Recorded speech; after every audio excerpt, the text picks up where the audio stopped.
বয়োজ্যেষ্ঠ মুরব্বী হযরত, সমকক্ষ বন্ধু বান্ধবরা, বয়কনিষ্ঠ স্নেহের ছোট ছোট ছেলেমেয়েরা, ছাত্র ছাত্রীরা, তলাবায়ে আজিজ, পর্দার অন্তরালে উপস্থিত, দূর থেকে কান পেতে থাকা পর্দানশীল মা ও ভগ্নীরা, সকলকে শ্রেণীগতভাবে পর্যায়ক্রমে শ্রদ্ধা, ভালোবাসা, স্নেহ পেশ করে সেই মহিয়ান গরিয়ান সর্বশক্তিমান মাবুদ মাওলার দরবারে অসংখ্য অসংখ্য শুকরিয়া, কৃতজ্ঞতা, হামদ ও সানা এই জন্য পেশ করছি যে আল্লাহ তাআলা আমাদেরকে এই পবিত্র মজলিসে বসে বিভিন্ন উলামায়ে কেরামের মুখনিসৃত আল্লাহ তাআলার পবিত্র কালাম, রাসূল করিম সাল্লাল্লাহু আলাইহি সাল্লামের পবিত্র হাদিস শোনার, জানার এবং পরবর্তীকালে মানার সুবর্ণ সুযোগ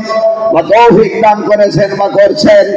এই জন্য আমরা স্বতঃস্ফূর্তভাবে বলি আলহামদুলিল্লাহ। সকলে যারা সবাই বলি আলহামদুলিল্লাহ।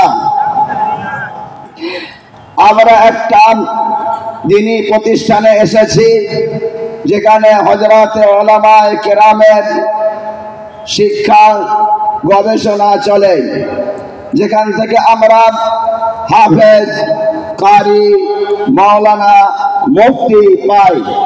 তাদের দ্বারাই আমরা ইসলামিক আইন, কানুন, বিধান, মুয়াজ্জিন, ইমাম এ সমস্ত আমরা পেয়ে থাকি। এই জায়গায় আমরা এসেছি তার বাৎসরিক উন্নয়ন কল্পে এই অনুষ্ঠানে বিভিন্ন উলামায়ে মুখনিসৃত কথা আমরা শুনেছি। যা শুনেছি তা আমলের জন্য যথেষ্ট। আমাদের ব্যক্তি জীবন আছেন, আমাদের সমাজ জীবন আছেন, আমাদের পারিবারিক জীবন আছে, এসব নিয়েই আমরা এই পৃথিবীতে এসেছি, আবার এই পৃথিবী ছেড়ে আমরা চলে যাব। জেনে রাখুন, ইসলাম ছিল, মুসলমান ছিলেন, বর্তমান ইসলাম আছে, মুসলমান আছেন, ভবিষ্যতে ইসলাম থাকবে, মুসলমান থাকবে। ঠিক না বেঠিক? আবার কোরআন শরীফে যে সমস্ত কথাগুলো বলা আছে সেগুলো পৃথিবীর বড় বড় বৈজ্ঞানিকগণ, মুসলমান হোক অমুসলমান হোক, তারা পড়াশোনা করে গবেষণা করে দেখেছে যে কোরআন যা বলেছে তা সব ঠিক বলেছে। এমনকি গবেষণাগার তারা যখন কোনো জায়গায় কিছু পায়নি তো কোরআনের হাতিয়ার করে তারা আবার গবেষণার উপরে উন্নতি করেছে। এই জন্য তারা কোরআন শরীফে আরো কিছু তথ্য এমন পেয়েছে যার দ্বারাই তাদের সংশয় হচ্ছে তাদের হয়তো আর অস্তিত্ব থাকবে না, সারা পৃথিবীকে ইসলাম গ্রাস করে নেবে। একটা তাদের ভয়, এই ভয়ের জন্য তারা সারা পৃথিবীতে ইসলাম এবং মুসলমানকে মেটানোর চক্রান্ত চালাচ্ছে। কিন্তু আল্লাহর ঘোষণা সত্য হবে না মিথ্যা হবে? আগে বলেন। সত্য। আল্লাহ তাআলা বলেছেন মুসলমানদের পায়ের তলাতে সারা পৃথিবী জমিন মাটি করে দেয়া হবে। বলুন সুবহানাল্লাহ। এ পৃথিবীর রাজত্ব, মালিকানা মুসলমানের হাতে থাকবে। এটা আল্লাহ তাআলার ঘোষণা। কোরআনের ঘোষণা সত্য না মিথ্যাকে বলেন? আল্লাহ তাআলা বলেন ইন্নাল আরদা ইয়ারিসুহা লিল্লাহ, ইন্নাল আরদা লিল্লাহ ইয়ারিসুহা মান ইয়াশাউ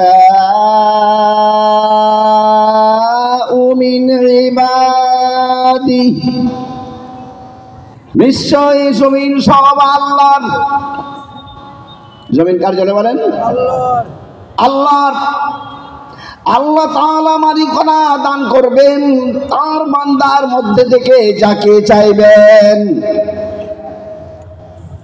বান্দা মানে হলো তার যার ইবাদত করে, বন্দেগী করে, উপাসনা করে, দাসত্ব করে, আল্লাহকে আল্লাহ বলে যারা মেনে নিয়েছে, এক নম্বর বান্দা। এই বান্দাকে আল্লাহ চাইবেন, তখন আল্লাহ তাআলা তার এই সমস্ত জমিনকে তাদের আয়ত্তে করে দেবেন। এখন বিশ্বের তখন চিন্তা ভাবনা করে, তাই তো সব কথা তো মিলে গেল, ওর তো জগৎ মিলে গেল, বায়ুমণ্ডল মিলে গেল। এখন যদি ভূমিতত্ত্ব যদি মিলে যায়, আমাদের আর কোনো অস্তিত্ব থাকবে না। এই জন্য নানান ষড়যন্ত্র তারা তৈরি করেছেন। ভালো করে জেনে রাখুন, শুনে রাখুন, ওমাকারু ওমাকার আল্লাহ, আল্লাহু খায়রুল মাকিরিন। ওরা চক্রান্ত করে, আল্লাহ তাআলাও চক্রান্ত করে, মানে হলো প্রতিবাদ করেন, তার ব্যবস্থা নেন। আল্লাহ তাআলার এই মক্করের কাছে, আল্লাহ তাআলার এই তার ব্যবস্থার কাছে পৃথিবীর কোন ব্যবস্থাকারী চক্রান্তকারী চলে না। আল্লাহ তাআলা সব থেকে ব্যবস্থাপনক। এখন বলুন, ওরা যে চক্রান্ত করে সেই চক্রান্ত বিফলে গিয়েছে না তারা সফল হয়েছে? বলুন। দেশকে উন্নত করতে হবে, উন্নয়নের ধার ধারে না।